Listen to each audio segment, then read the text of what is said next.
ሁኔታ ላይ እንዳለች ከማን ጋር እንደምትውል እንዴት እንደሆነ እያንዳንዱ ነገር ከሚኪ ጎን ሆኖ እየሰራ ነበር። የሚኪም አሳልፎ ሰጥቶት ነበረ።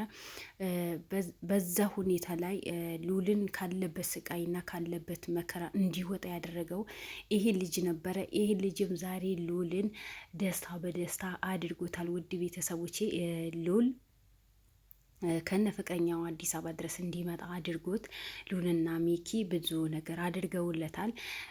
በመጀመሪያ ደረጃ ስራ እንዲሰራ የ500,000 ብር ሽልማት ተደርጎለታል። በሁለተኛ ደረጃ ደግሞ የ2 ዓመት በአዲስ አበባ ላይ የ2 ዓመት የቤት ክራይ ከፍሎ የነስር አይንን እንዲኖር አድርጎታል። የነስር አይን ከልብ እናመሰግናለን።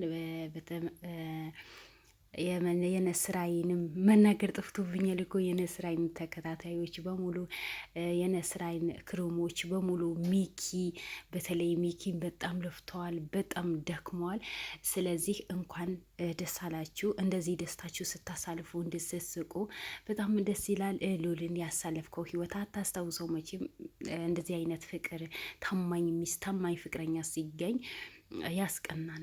ይህ ህይወት ለእኔ ቢሆንስ የኔ ህይወት እንደዚህ ቢሆንስ ብሎ ያስቀናል።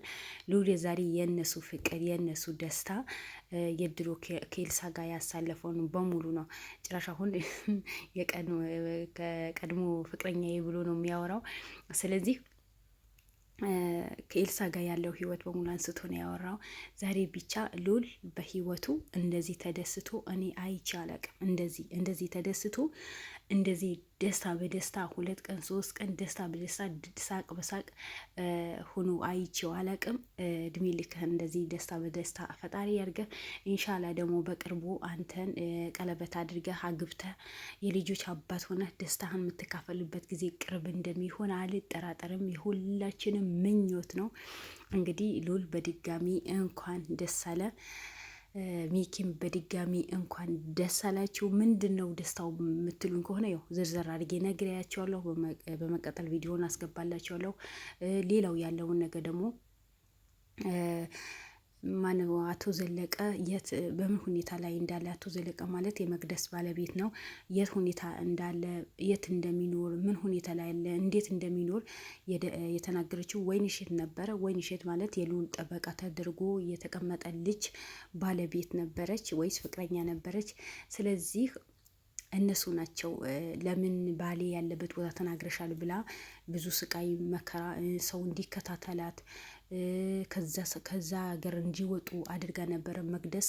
እሱም ደግሞ ለምንድነው እንግዶች ማያውቁት ሀገር መጥተው በዚህ ልክ እንከራተታሉ? ምን አድርገውሽ ነው? ለምን እንደዚህ ነገር ታደርጊያለሽ? ሁለተኛ ደግሞ ጠብቀው ያልሽኝ ልጅ የለም፣ ስልኳ አይሰራም፣ ከሆቴሉ ወጥተዋል ሲላትም እሷ እሰራልሃለሁ፣ እንደዚህ አድርግሃለሁ፣ ስራ እንደሰራ አድርግሃለሁ፣ እኔ የመንግስት ሰራተኛ መሆን የረስተኋል ወይ ብላ ብዙ ነገር ተናግረው ነበረ። እሱም ስራው እንዳይሰራ ብዙ ሰው ይከታተሉት ነበር። ምክንያቱም እሷ እዛ ከተገኘች እነ ሚኪ እንደሚይዘዋ ስለምታውቅ ሌላ ሰው ልካውን ያው ብር ያለው ሰው እንደዚህ ነው። ብር ሀገራችን ላይ ብን ነው የሚንቀሳቀሰው። ወንጀል የሚሰሩ ሰዎች እኮ ፊት ለፊት መጥቶ አይደለም የሚጋፈጡት። እንደ ሉል አይነት አሁን እነ ሉል ምንም ነገር ይፈጠር ምን ነገር ፊት ለፊት መጥቶ ነው የሚጋፈጡት። ህይወታቸው፣ ቤተሰባቸው፣ ጓደኞቻቸው መስዋዕትነት ከፍለው ነው የሚጋፈጡት። ግን እነ መቅደስና እነ ማናት የምትባለው ዲና የምትባለው ብር ከፍለው ነው ሰውን እንዲሞቱ ያደርጉ፣ ሰውን ስቃይ ውስጥ እንዲገባ፣ ምንም አይነት ህይወት እንዳይኖረው፣ ምንም አይነት ትውስታ እንዳይኖረው፣ ሰላም እንዲያጣ የሚያደርጉት። እሷም እንደዛ አድርጋ ነበር። ብር ከፍላ ነው መቅደስ ብር ከፍላ ነው ያቺ ህይወት የምትባለዋ ዘመድዋ ናት። ይሄ ደግሞ የሰፈር የቀን ሰራተኛ እሱን ሰርቶ የሚኖር ጀግና ነው።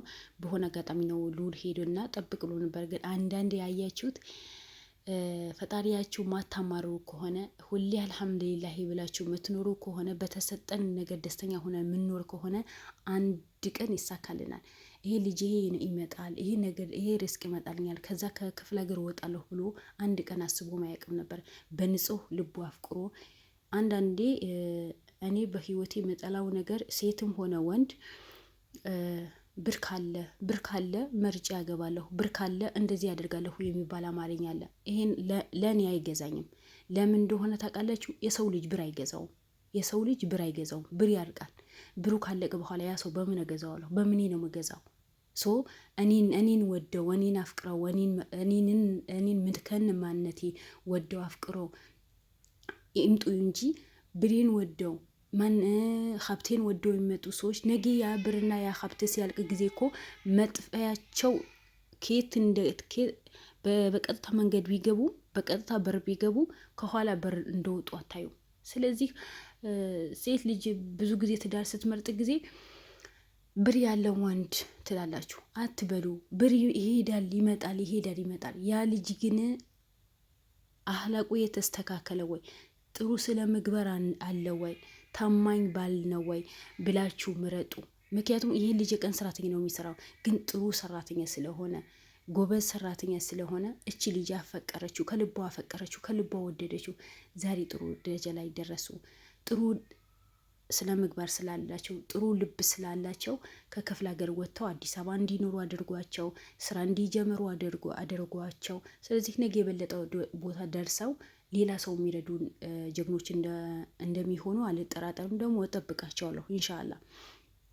ስለዚህ ምን ጊዜ በህይወታችን ጥሩ ነገር እንስራ። እኔ ሁሌ ነው የምላችሁ፣ ቅንነት ለራስ ነው። ጥሩ ነገር ከሰራን ለራሳችን መልሶ ነው የሚከፍለን እንጂ ለማንም አይደለም። በእርግጥ እኛ ሰዎች ስንባል እንሳሳታለን። ሰዎችን ደግሞ ጥሩ ስራ እንዳንሰራ ያደርጉናል፣ እልህ ውስጥ ያስገቡናል።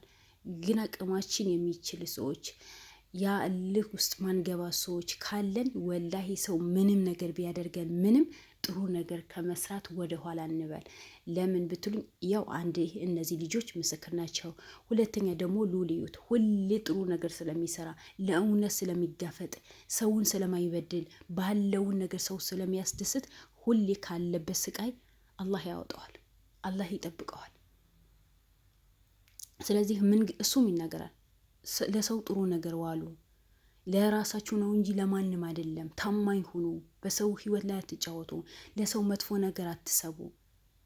ቅንነት ለራስ ነው፣ ለማንም አይደለም። ወላሂ ለራሳችን መልሶ ነው የሚከፍለን። ግን እኛ አለህ የሚባል ነገር አለብን። እኔ ከራሴም ጭምር እኔ ሰው የሆነ ነገር ካለኝ በጣም እናደዳለሁ፣ እልህ አለብኝ። ነገር ግን በሰው ላይ ክፋት አልሰራም። በሰው ላይ ሆነ ብዬ ከመሬት ተነስቼ ክፋት ለመስራት ክፋት ለማሰብ አላደርገውም። ግን ሲነኩኝ አልወድም። ስለዚህ ምን ጊዜ ቢሆን ጥሩ ነገር እንስራ። አንዳንዴ በማያገባን ነገር ገብተን ወንጀለኛ እንሆናለን። አንዳንዴ በራሳችን እጅ ወንጀል እንሰራለን፣ ሰውን እናስከፋለን። ሰው ምን ጊዜ ቢሆን በእናንተ ተከፍቶ ከሚሄድ እናንተ ተከፍታችሁ ብትሄዱ ነው የሚሻለው። ምን ጊዜ ተበዳይ አትሆኑ። ተበዳይ ሆኑ እንጂ በዳይ አትሆኑ። ጥሩ አይደለም። ምክንያቱም በዚህ ባናገኘው ነገ በአኺራ እናገኘው እንችላለን። የበደላችሁ ሰው እናንተም እንቅልፍ ታጣላችሁ። ያ ሰው ሲያስታውሳችሁ ደግሞ የስራህን አላህ ይስጥህ ማለት በጣም ከባድ ነገር ነው። ስለዚህ ሁል ጊዜ ጥሩ ነገር እንስራ። ጥሩ ነገር በመስራት ደግሞ ለእኛ ነው መልሶ የሚከፍለን። ይሄ ልጅ ጥሩ ነገር ስለሰራ ከሚኪ ጎን ስለሆነ ሉል እንዲፈታ ስላደረገ ሉል የሄደበት መንገድ ምን አይነት እንደሆነ እንዴት እንደሄደ የመቅደስ ባለቤት የት እንደሚኖር ፍቅረኛው ስለምታውቅ እሷን ደውሎ አስመጥቶ ፈልግሻለሁ። ተለያይቶ ነበር እኮ መቅደስ አይሆንም ብላ በቃ ተለያይቶ ነበር። ለምን ምንም ሊገናኙ አልፈለገች መቅደስ። በተገናኙ ሰዓት ሁሌ እሷ ላይ ጥሩ መጥፎ ንግግር ነው የምትናገራት። እሱም ላይ ከዚህ ሰፈር እንድትሄድ አድርግሃለሁ፣ ስራህን እንዳሰራ አድርግሃለሁ፣ የመንግስት ሰራተኛ መሆን ያታቅሙ፣ የዚህ ሰፈር ሰው በሆኑ እኔን ይፈራኛል። በቃ ብዙ ነገር ስለምትል በኋላስ ቤተሰቦች ያስደስታል። ቤተሰቦች የምረዳ ሰው ነኝ።